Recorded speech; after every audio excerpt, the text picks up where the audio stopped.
তাত সদ্যঘোষিত স্নাতক চূড়ান্ত পৰীক্ষাৰ অসমৰ ভিতৰত অষ্টম স্থান দখল বিলাসীপুৰাৰ আয়েশা আক্তাৰৰ। সাপতগ্ৰাম চহৰৰ ১ নম্বৰ ৱাৰ্ডৰ বাসিন্দা আব্দুল হাই আৰু উম্মেনুৰ খাতুনৰ কন্যা আয়েশা আক্তাৰ অভয়পুৰী মহাবিদ্যালয়ৰ পৰা ভূগোল বিষয়ত আয়েশাই এইবাৰ অৱতীৰ্ণ হৈছিল স্নাতক চূড়ান্ত পৰীক্ষাত। চূড়ান্ত পৰীক্ষাত অসমৰ ভিতৰত অষ্টম স্থান লাভ কৰি বিলাসীপুৰাৰ লগতে সমগ্ৰ ৰাজ্যখনতে সুনাম কঢ়িয়াই আনিবলৈ সক্ষম হৈছে। ভৱিষ্যতে PhD কৰিবলৈ মনত আশা পুহি ৰাখিছে মেধাৱী ছাত্ৰীগৰাকী। মোৰ নাম আয়েশা আক্তাৰ। মই সাপতগ্ৰাম টাউনৰ বিলাসীপাৰা সাব ডিভিজনৰ আণ্ডাৰত মোৰ ঘৰ। মই মেট্ৰিক সাউথ পইণ্ট ইংলিছ স্কুলৰ পৰা কৰিছোঁ।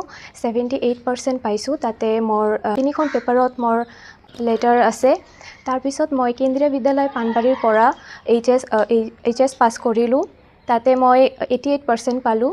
তাৰপিছত মই অভয়পুৰী কলেজত BA জিঅ'গ্ৰাফীত নাম লগাইছোঁ। তাতে মই 8.41% CGPA পালোঁ। অসমত মই 8th ৰেংক উপলব্ধি কৰিলোঁ আৰু ফিউচাৰত PhD কৰিম বুলি আশা ৰাখিছোঁ। আৰু ফিউচাৰ ষ্টুডেণ্টছক মই ক'ম যে চবে ভালকৈ পঢ়া শুনা কৰা, মোবাইল এডিক্টেড নহ'বা, বুকছক ফ্ৰেণ্ড বনোৱা।